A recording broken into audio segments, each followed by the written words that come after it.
Pues nuestro siguiente invitado tiene mucha relación con lo que decíamos al principio, ¿no? Estamos hablando de seres de luz.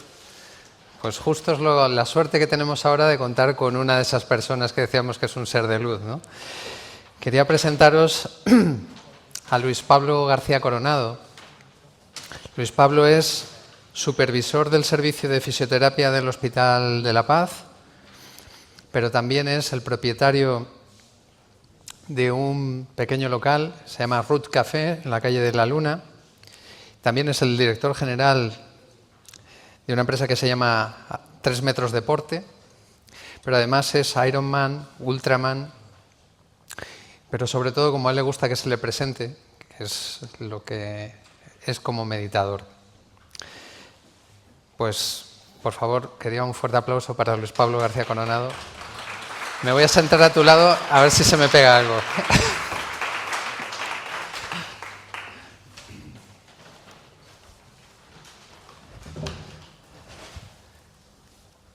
Yo creo, Luis, que empieza como tú quieras. Hola, sí, se me escucha. Esto...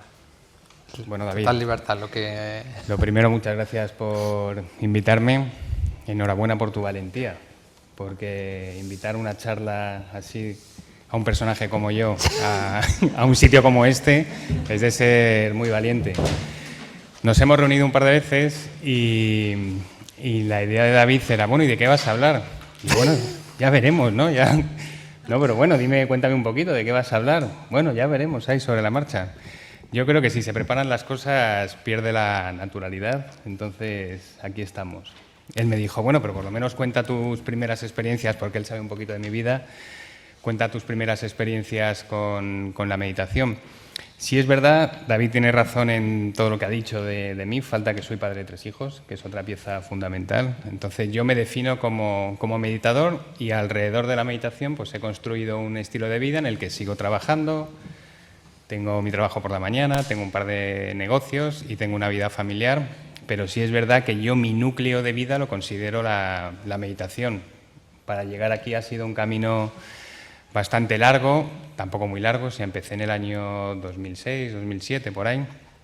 Y mi primera experiencia con la meditación fue bastante curiosa, que David se lo conté y me dijo que la expusiera aquí. Pues yo en aquella época tenía una pareja que un día llega a casa y me dice que tenemos que ir a meditar porque su hermana, que tenía ahí unos problemas emocionales, pues le habían recomendado un sitio para que aprendiera a meditar. Y yo en aquella época, en el año 2007, pues dije que vale, pero bueno, miré dónde estaba el sitio, dónde era la meditación, para ver luego qué bares había cerca para tomar unas cañas. O sea, ese era mi objetivo real de la meditación. No tenía ninguna expectativa de nada, incluso tenía muchos prejuicios sobre la meditación. O sea, pensaba que ahí me iba a encontrar pues un rollo tipo secta, que a ver lo que se hacía ahí, pero bueno, yo dije, esto es un trámite que tengo que pasar y luego saldremos a dar una vuelta. Entonces fui a un sitio en el barrio de Salamanca, primera planta, llego allí, pasamos por la recepción y nos invitan a pasar a una sala, la mitad que esta sala totalmente diáfana, y nos van diciendo que nos sentemos pegados a la pared. Entonces todos nos vamos sentados pegados a la pared. Y para mí mi primera sorpresa es que estoy sentado y veo pasar a Rodrigo Rato. Y digo, joder, Rodrigo Rato aquí. Veo pasar a Gabino Diego. Veo pasar a Álvaro Pombo, que le han dado un premio de literatura ahora. Y veo pasar a mucha gente que a mí es lo primero que me rompe un poquito los esquemas. En el año 2008 no es como ahora la meditación. Ahora fíjate, en una charla de esta se puede hablar de meditación tranquilamente, incluso me estáis escuchando. En el 2008 se nombraba la palabra meditación y ya sonaba todo eso, chirreaba un poquillo. Entonces, para mí la gran sorpresa fue entrar en ese sitio y encontrarme a esa variedad de personas que yo no me esperaba en ningún momento. Y cuando estábamos ahí, pues ya apareció Ramiro Calle, que era el que dirigía esas sesiones de meditación, y para mí fue como, yo creo que la primera experiencia con un ser de luz, porque fue como ver una especie de persona que andaba o que flotaba por ahí, tenía pelo blanco, él sí que iba vestido de blanco, él sí que era un poquito rollo más esotérico, se sentó y yo dije, a ver qué nos dice ahora. Y fueron 30 minutos de una charla totalmente inocente, ¿sabes? Que decía cosas de una forma muy suave, pues el estilo de vida que estábamos llevando, que si realmente queríamos eso, pero nada agresivo ni nada chocante, o sea, todo como muy fluido. Y a mí me chocó, me dijo, joder, si lo que dice este tío es verdad, que tiene razón, ¿sabes? Que además son cosas que yo en muchas ocasiones me he pensado, que me he planteado, y él lo está diciendo aquí, lo está exponiendo para que cada uno de nosotros lo desarrollemos un poquito. A partir de ese momento, 30 minutitos, dice, bueno, pues ahora os ponéis cada uno, os apoyáis en la pared, cerráis los ojos, él decía que nos imaginásemos un cubo, y hay media horita imaginarte un cubo. Esa fue la media hora más larga de mi vida. Acabé tumbado porque a los 5 minutos ya tenía dormido medio cuerpo, fue una experiencia horrible, pero salí de ahí como con una llamada muy potente, ¿sabes? Como una llamada vocacional a qué es esto de la meditación, o sea, ¿qué ha pasado aquí dentro? ¿Qué coño ha pasado ahí? ¿Sabes? Que para mí fue como muy chocante.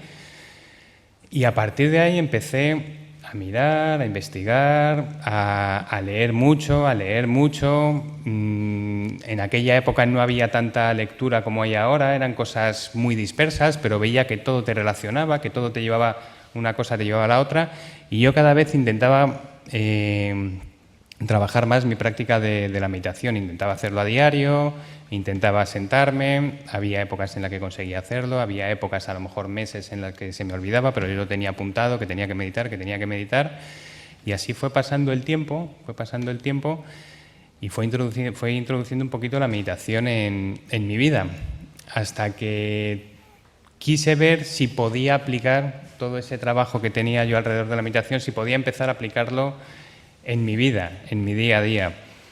Y en aquella época yo lo que estaba más enfocado, entre otras cosas, era en el mundo del deporte. En el año 2014-2015 se puso de moda el mundo del triatlón, entonces yo empecé a hacer triatlón con un grupo de amigos y pues llegaron las primeras pruebas y yo pues nada, pues oye, había entrenado un poquito, había ido a la piscina, había nadado, había montado en bici, había corrido y de repente me veo que hay una prueba de triatlón y que me enfrento a 200, 300 personas que nos metemos todos a la vez en el agua. Entonces aquello fue horrible, o sea, yo pensaba, porque además el agua para mí es un medio muy hostil, y de repente me meto en el agua, me pongo a nadar y veo que me dan codazos, que me dan golpes, y lo primero que hago es pararme. O sea, me paro casi con un ataque de pánico, de ansiedad, dejo que se vaya todo el mundo y ya luego yo me pongo a nadar. Pienso que eso, como era la primera vez, pues que fue una situación así como esporádica. Lo dejo pasar, pero me apunto a otro triatlón de estos cortitos y veo que me vuelve a pasar lo mismo. Y en los siguientes 3 o 4 triatlones veo que la situación se está repitiendo y que además en vez de ir a mejor, ya como voy con miedo a esa experiencia en el agua, cada vez tengo más ansiedad, cuando me voy a meter lo paso mal. Entonces, mi siguiente prueba era ya una distancia un poquito más larga, no sé si conocéis un poco las distancias en los triatlones, pues ya lo siguiente era un Ironman en el que tienes que nadar 4 kilómetros. Entonces yo empecé a agobiarme, dije, esto lo tengo que solucionar, o sea, yo estoy trabajando la meditación y tengo que ver si a través de la meditación soy capaz de solucionar esta situación. Entonces decido jugar un poquito conmigo, que a mí me gusta mucho, yo siempre que hago cosas lo primero que hago es experimentarlo conmigo, entonces digo, voy a hacer un Ironman y voy a hacer una prueba. No voy a nadar, no voy a entrenar la natación para esta prueba y lo que voy a hacer es el tiempo que yo dedicaría a la natación lo voy a dedicar a la meditación. Entonces lo que voy a hacer es primero dedicar un tiempo de meditación y luego visualizarme, que estoy yo en el agua, nadando tranquilamente, disfrutando. Entonces empezaba a hacer esas visualizaciones y como no me convencía mucho empecé a ver vídeos en YouTube pues de los nadadores más populares, de Michael Phelps y de todos estos, para ver la técnica. Entonces lo que hacía era ver la técnica, luego meditaba y luego me visualizaba yo. Y de esa forma me enfrenté a un Ironman sin haber entrenado la natación, viendo lo que pasaba. Pues pasó de ser una experiencia totalmente agresiva y violenta a ser una experiencia de disfrute. O sea, de meterte en el agua, de disfrutar, de sentir el agua en tu cuerpo, de sentir cómo mueves los brazos, de sentir que hay gente alrededor y que te golpean pero que no pasa nada. O sea, fue como una experiencia muy bonita. A partir de ahí empecé a coger un poquito de notoriedad porque yo lo contaba todo en las redes sociales y claro, se me criticaba un poquito, cómo no puedes nadar, cómo puedes decir esto, la gente no sé qué, la gente no sé cuánto. Esto es como entrenas la bici, como corres, pues bueno, tienes la capacidad pulmonar para entrenar la natación, y por eso la puedes hacer, pero no es porque lo hayas conseguido a través de la meditación, a través de la visualización. Entonces tuve la oportunidad de enfrentarme a un Ultraman. Un Ultraman, no sé si habéis oído alguna vez lo que es. Un Ultraman es que se nada 10 kilómetros, se monta en bici 420 kilómetros y se corre 84 kilómetros. Eso se divide en 3 días, pero esto era la primera vez que se hacía todo seguido, todo del tirón. Entonces yo hice un Ironman en 2017, en septiembre de 2017, y en octubre del 2018 yo tenía ese Ultraman. Decidí no entrenar la natación. Dije, no entreno la natación en 1 año y medio y lo que voy a hacer es un trabajo de meditación y de visualización. A ver qué pasa. Nadar 10 kilómetros no es como nadar 3 kilómetros. O sea, nadar 10 kilómetros es como si alguien que no corre, pasado mañana se pone a correr o 30 kilómetros o casi una maratón. O sea, nadar 10 kilómetros puede ser 4 o 5 horas metido en el agua, moviendo los brazos y moviendo las piernas. O sea, no es algo sencillo. Pero yo dije, estoy convencido, o sea, que con visualización, con meditación, con un trabajo consciente de todo eso, yo creo que soy capaz. No solo fui capaz de hacerlo, o sea, no solo me metí en el agua y para mí fue una experiencia apoteósica, o sea, porque fueron 4 horas de natación en el que se me pasó el tiempo volando, en el que lo único que hice fue disfrutar de cada momento, disfrutar de cada brazada, no sentir ningún dolor, no sentir cansancio, sino sentir además constantemente como una energía que fluía en mí y que me permitía nadar. Después de eso tenía que montar 420 kilómetros en bici, que prácticamente tampoco había montado. En 1 año había montado poco más de 500 kilómetros en bici, o sea que hice en un día todo lo que había hecho en 1 año, y luego tuve que correr los 84 kilómetros, que era una mezcla entre caminar y correr. Y ahí tuve una de mis experiencias. Yo he tenido alguna experiencia cercana a la muerte y he tenido alguna alucinación. Y sé la diferencia entre una y otra porque aquí tuve una experiencia cercana a la muerte y una alucinación. Experiencia cercana a la muerte es que cuando llevaba unos 50 o 60 kilómetros, de repente estaba andando porque estaba reventado y yo os juro que sentí cómo me iba. O sea, cómo me estaba yendo, cómo subía y empezaba a verme yo desde arriba abajo. Y como llevaba los relojes estos que te marcan los kilómetros, de repente marcó 1 kilómetro, me vibró el teléfono y fue como volver, como aterrizar y dije, ¿qué ha pasado aquí? O sea, ¿qué ha sido esto? Claro, ahí me tumbé, me tranquilicé, me relajé un poquito, bebí un poquito más y pude seguir para terminar. Y luego tuve una alucinación, por eso sé diferenciar que muchas veces dicen que las experiencias cercanas a la muerte son alucinaciones. Yo he vivido una alucinación y he vivido una experiencia cercana a la muerte. La alucinación es diferente porque la alucinación es como que vives algo real que está pasando y realmente no está pasando. Cuando estaba llegando a la meta, después de todo esto duró casi 36 horas. Cuando llevaba 35 horas y media y ya estaba viendo la meta, que estaba a 2 kilómetros, de repente estoy caminando y noto como un cristal me atraviesa el pie.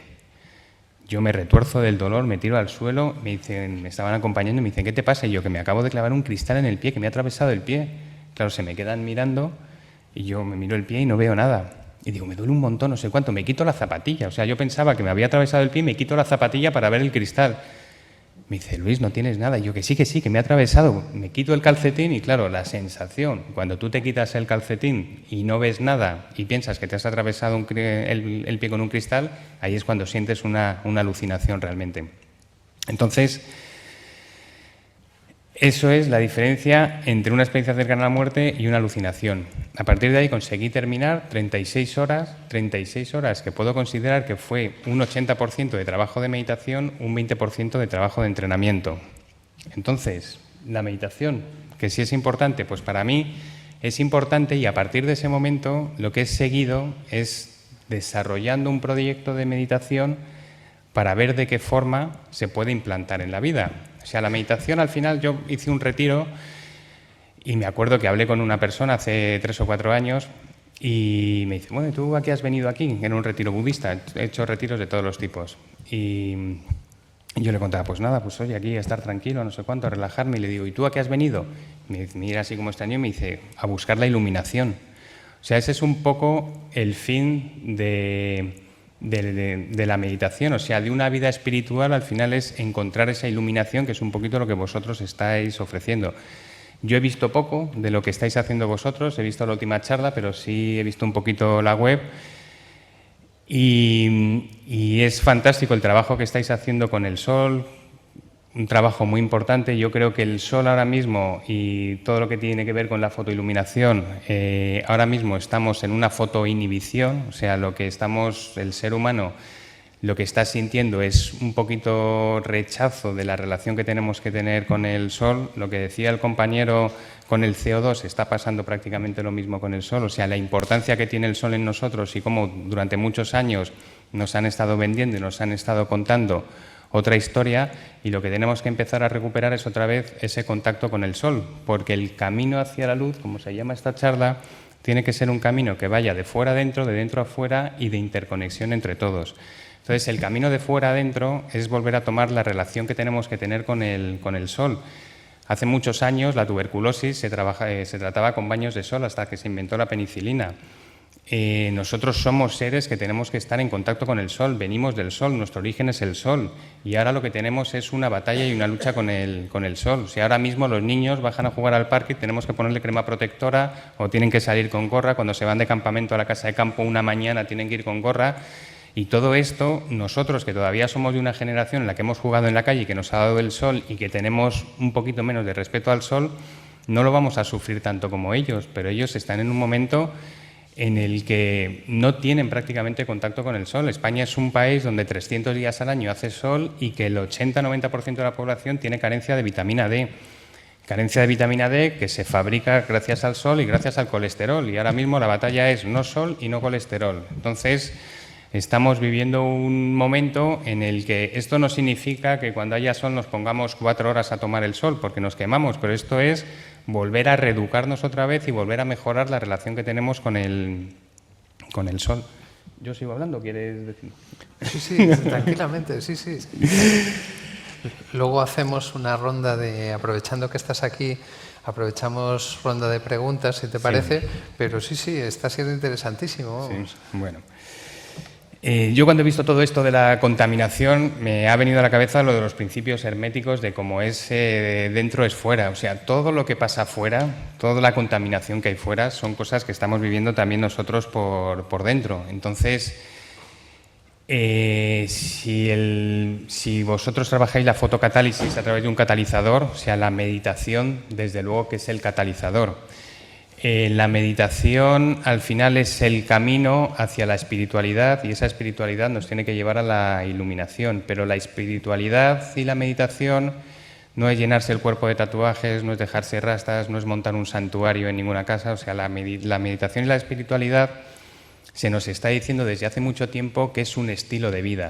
Un estilo de vida, se nos ha hecho los 10 mandamientos, los Yoga Sutras de Patanjali, el óctuple sendero. O sea, todas las culturas espirituales siempre nos han hablado que para conseguir llegar a esa iluminación que pretendemos llegar o para conseguir tener un estilo de vida con el que nuestra mente, nuestra conciencia se pueda expandir, no son actos simplemente puntuales de meditar y orar, sino que es trabajar un estilo de vida. Entonces, la meditación puede ser el catalizador, pero luego hay que aplicar una tecnología. Aplicar una tecnología que es recuperar conceptos muy humanos, que tenemos dentro de nosotros, pero que los tenemos prácticamente abandonados y que la mayoría se han demostrado que tiene un gran efecto sobre la salud. Si la fotocatálisis, uno de los principales efectos que se trabaja es para la salud del ser humano, todos estos valores que unidos a la meditación se aplican en el ser humano, se está viendo que tienen también efectos en la salud. Es un camino muy sencillo, pero es un camino gratuito y que tenemos que practicar y que tenemos que hacer.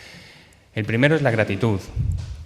Agradecer todos los días lo que estamos viviendo, que estamos vivos, las posibilidades que tenemos, la vida que tenemos a pesar de las dificultades. El segundo es el perdón.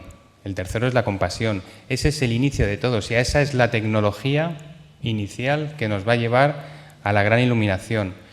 A partir de ahí tenemos que trabajar la generosidad y la humildad. El ser humano lo lleva en su ADN, por eso generosidad es gen y humildad viene de humano. O sea, eso son cosas propias que tenemos nosotros, que cuando pasa como lo que ha pasado en Valencia, enseguida sale nuestra vocación de ayuda. Pero no puede ser en momentos puntuales cuando salga esa vocación de ayuda. O sea, lo que tiene que trabajar el ser humano es esa capacidad de ayuda, aplicarla de forma constante, porque siempre hay alguien a quien se puede ayudar. O sea, no solo cuando pasa una catástrofe hay que echar los brazos y hay que echar ayuda, sino posiblemente todos tengamos algún vecino, algún compañero de trabajo, algún familiar, algún amigo de un familiar, algún familiar de algún amigo que tenga una situación comprometida, que tenga una situación en la que se pueda ayudar. Esa es la generosidad, y la humildad es que tu mano derecha no vea lo que hace tu mano izquierda. O sea, la humildad no es yo ayudo para que todos veáis que estoy ayudando y de esa forma mi ego se pueda engrandecer, sino la humildad es yo hago las cosas en beneficio de la humanidad y de todos, simplemente para una satisfacción propia, que no sea una satisfacción compartida. De esa forma llegamos a la aceptación. O sea, la aceptación es entender que todo lo que pasa, que todo lo que estamos viviendo es justo y necesario, es lo que tiene que pasar y tenemos que aceptarlo. Aceptar no es resignarse a la vida, sino aceptar es comprender que todo lo que pasa forma parte de un proceso, que tenemos que formar parte de él y no enfrentarnos a él. El enfrentamiento es una de las mayores causas de sufrimiento y es una de las mayores situaciones de estrés nuestra. El no aceptar lo que está pasando y simplemente ver cada cosa que nos pasa como un motivo de enfrentamiento.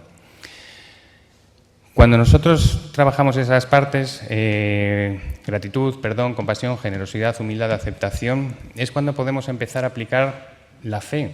Pero la fe no como concepto religioso de como yo soy bueno quiero que me pasen buenas, sino la fe como una confianza en ti y en la vida, como un compromiso con la vida y como una perseverancia.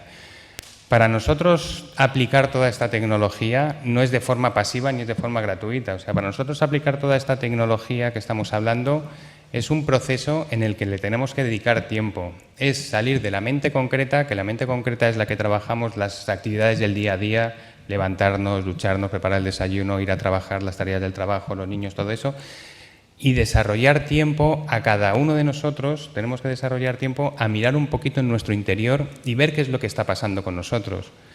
Ver qué es lo que pasa, analizar las cosas que pasan cada día, ver cómo estamos, ver nuestro propósito de vida, si estamos actuando según el propósito de vida, las necesidades que tenemos, lo que queremos hacer.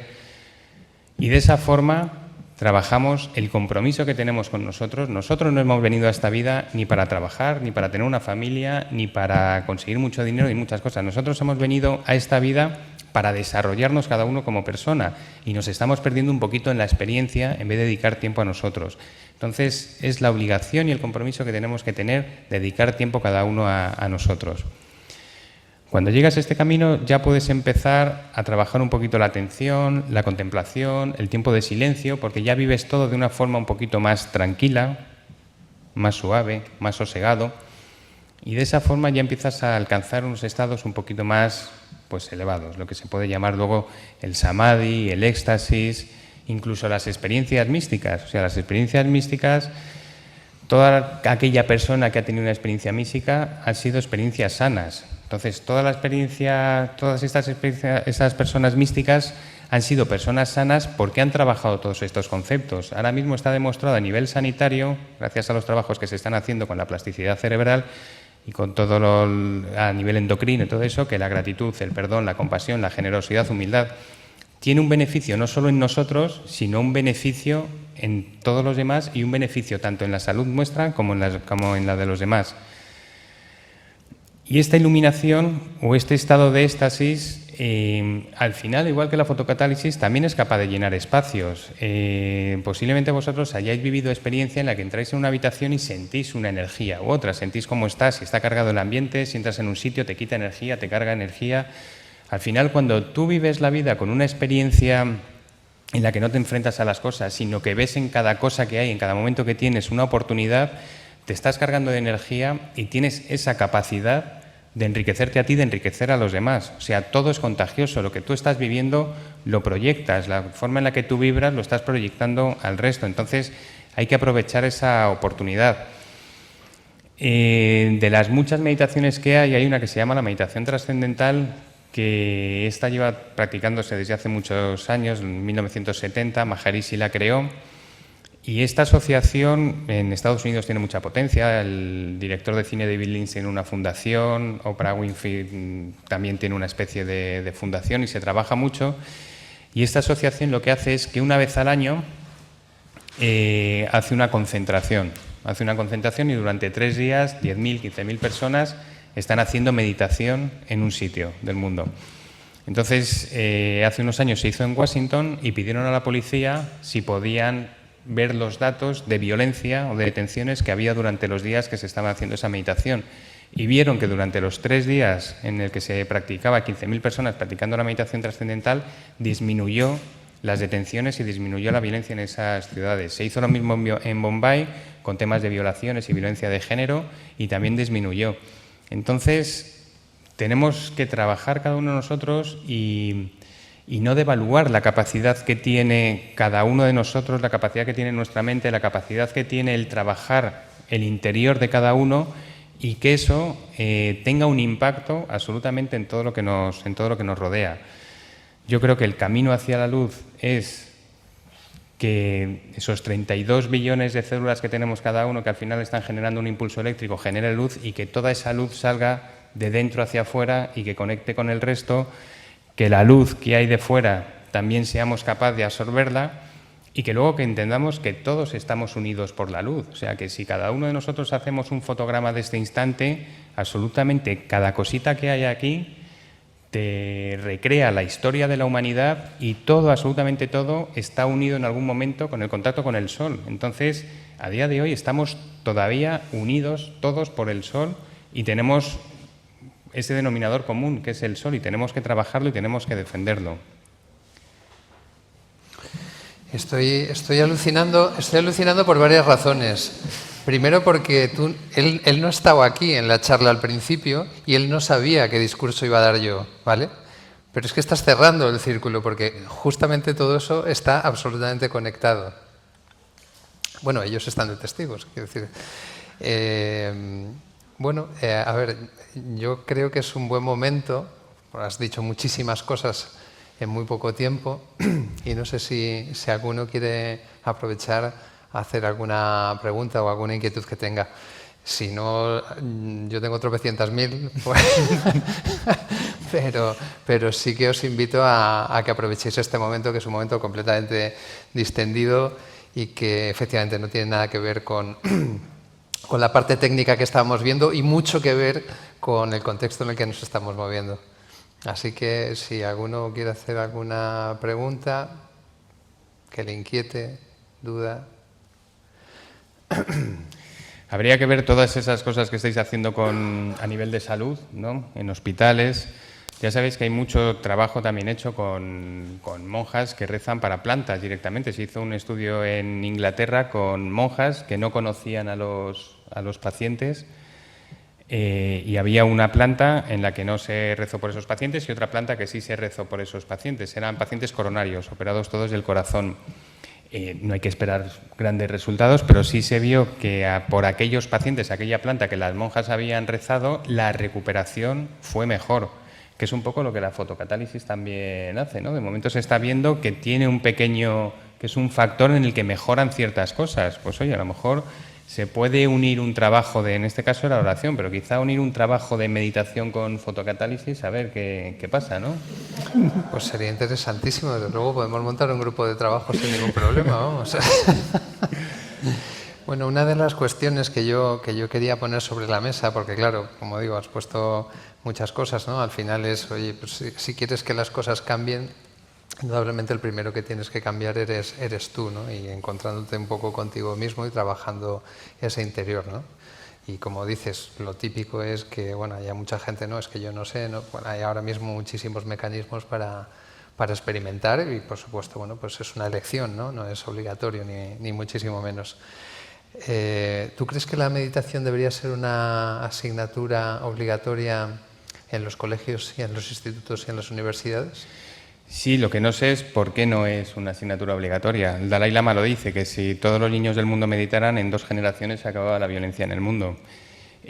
Cualquiera que medite y practique la meditación y pueda ver los efectos de la meditación, se hace muchas preguntas de por qué no esto es extensivo. Pero también se ha dicho esto, hay que entender que la meditación no es sencilla. O sea, vivimos en un momento en la vida, yo creo que inigualable en muchas cosas, buenas y por desgracia complicadas en otras. O sea, vivimos ahora mismo, hemos pasado la era de la información, vivimos sobresaturados de impactos, sobresaturados de obligaciones que nos hemos creado, de compromisos, Entonces ya el hecho simplemente de, lo digo porque a mí viene mucha gente a que le enseñe a meditar y es una batalla perdida, porque simplemente el hecho de buscar 5 minutos al día para dedicarle a la meditación, lo normal es que la gente dure 1 día, 2 días, 3 días y abandone, porque se estresa, tiene tantas preocupaciones y tantas inquietudes que el hecho de dedicar 5 minutos a no hacer nada genera ansiedad. Entonces, debería ser una educación que viniera desde los colegios, desde pequeñito. Yo sé que en los colegios de los niños se está intentando hacer, se dedica algún tiempo a que se medite un poquito, por lo menos. Lo que sí es bueno es que ya esos conceptos de meditación no suenan tan extraños y ya los niños los tienen un poquito metidos en la cabeza. Aunque no lo practiquen, lo tienen metido en la cabeza. Pero sería fundamental, sería un proyecto bastante bonito. Que los niños meditaran sería el futuro y la solución. Eduardo. Meditación hay una como cada ser humano. Lo que hay es muchas formas de aprender a meditar y además cada meditación es diferente. O sea, tú puedes trabajar una meditación budista, meditación cristiana, meditación trascendental, cabalística, el zen, cualquiera. O sea, tú puedes aproximarte a la meditación por el medio, por el método que a ti te sea, que te llegue más cercano, que te aproxime más. Pero cada meditación, cada día que medites es una meditación diferente.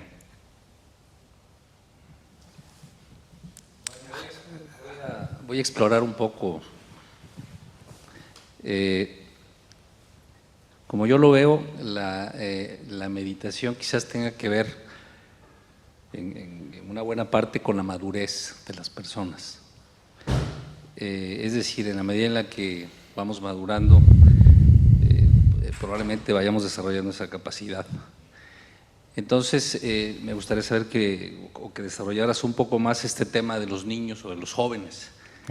Yo no sé si en el Tíbet o en algún lugar donde están más avanzados en estos conceptos haya gente muy joven meditando, ¿no? Eso me llama la atención.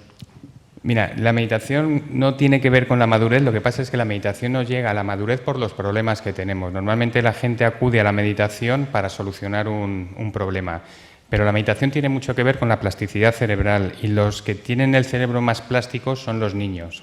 O sea que el momento más adecuado para practicar la meditación es cuando se es niños.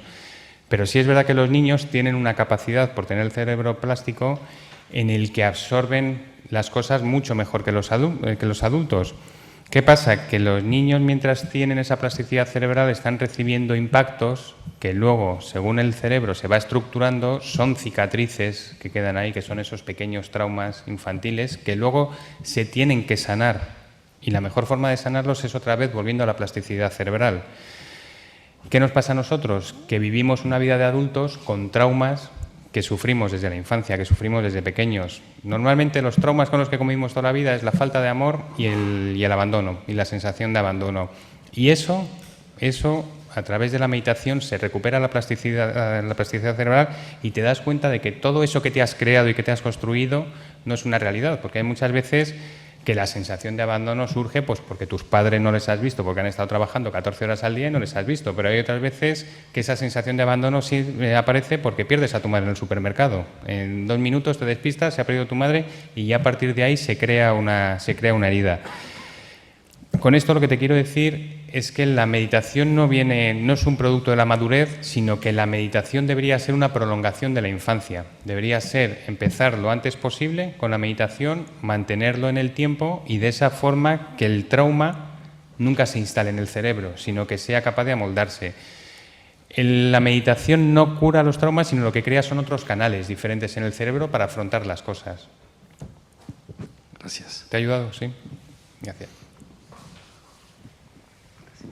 Hay una pregunta.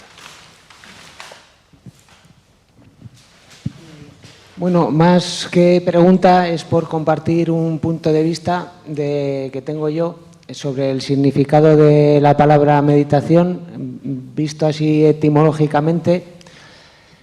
Me edito, el acto de editarme, ¿no? Sí. ¿Podrías ir por ahí también un poco? ¿Es lo que se hace en la meditación? Sí, te editas, borras cosas que no te gustan y creas cosas nuevas, caminos nuevos. Hay que hacer una diferencia entre meditación y reflexión, la gente muchas veces utiliza el concepto de meditar para voy a dedicar un tiempo a la meditación. Eso es un proceso activo, eso es más reflexión. Meditar es un proceso pasivo en el que tienes luego resultados.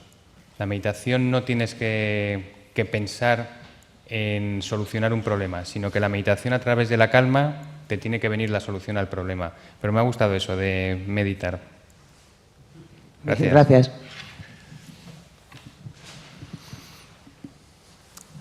Allá. Seguro. O no lo sé, porque no sé si es bueno o malo. Hay una cosa que has dicho antes, Luis Pablo, que es todo lo que ocurre, todo lo que nos ocurre es justo y necesario. Eso implica que todo lo bueno y todo lo malo que nos ocurre tenía que ocurrirnos. Y la forma de superarlo, que también lo has comentado, pues es indudablemente pues, aceptarlo. ¿Eso significa que está todo escrito? Yo creo que el fin lo tenemos todos escrito porque nacemos todos con el mismo fin. Pero en el camino tenemos esa capacidad de libre albedrío, de participar en este juego que hemos creado que llamamos vida, ¿no? Yo creo que tenemos una posibilidad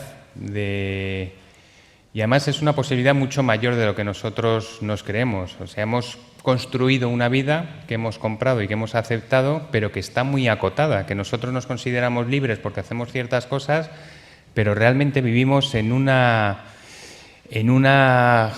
pequeña jaula dentro de una botella de agua en un océano. Sí, así es. A mí me gusta mucho la historia esa del que estaba en una prisión y Señor, por favor, sálvame, Señor, por favor, sálvame, mandando mensajes, por favor, sálvame, que estoy aquí en esta prisión, ayúdame, mándame alguna ayuda. Y ya después de 20 años que le está pidiendo ayuda, le manda la llave.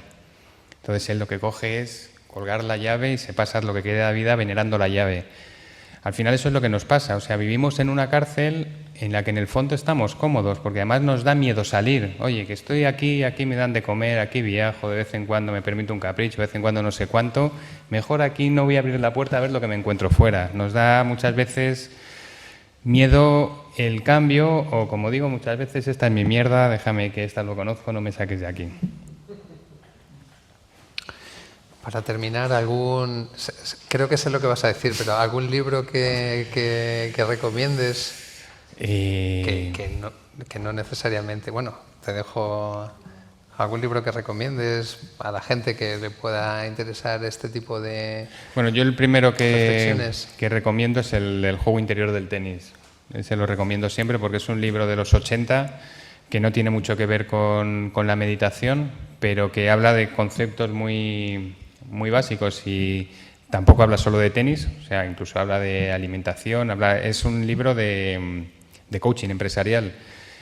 Y a mí me gusta mucho, además siempre me recuerda a Nadal, precisamente por el tenis, porque el libro este del juego interior del tenis lo que dice es que no pienses lo que ha pasado porque eso te condiciona el futuro. Entonces, cuando jugaba a Nadal habíais visto la cantidad de rituales que tenía él, pues cuando terminaba un juego, salía del campo y no pisaba ninguna línea blanca. Cuando se sentaba tenía la botella, que abría la botella, daba un sorbito, cogía el plátano, lo abría, daba un mordisco a la otra botella. Hacía siempre exactamente lo mismo. Y el ritual del saque, el de echarse el pelo para atrás, sacarse el tanga del ese, botar la pelota 3 veces, era siempre un ritual. Y eso lo hace para no pensar en lo que ha pasado, o sea, para que no le condicione los errores que haya tenido en el siguiente juego y que cada juego, cada punto es un punto nuevo y diferente. Entonces, el libro del juego interior del tenis, que son 50 páginas, es un libro muy breve, habla de eso y puede ser un buen comienzo. Pues es prácticamente la hora. Por despedir un poco, yo creo que un poco nuestra búsqueda de la felicidad, ¿no? Que es de lo que todos, bueno, nos están vendiendo, ¿no? La búsqueda de la felicidad y demás, pues de alguna forma se resume, ¿no? Con todo lo que has dicho de amabilidad, perdón, etcétera, etcétera, en hacer cosas por los demás, que es una fuente inagotable de felicidad, ¿no? Ese sería un poco el mensaje. Sí, yo creo que el secreto de la búsqueda de la felicidad es dejar de buscar la felicidad y hacer cosas. Hacer cosas para los demás te genera más beneficio a ti que a los demás. Muy bien, pues muchas gracias Luis a todos. Pablo, muchísimas gracias. Hasta luego.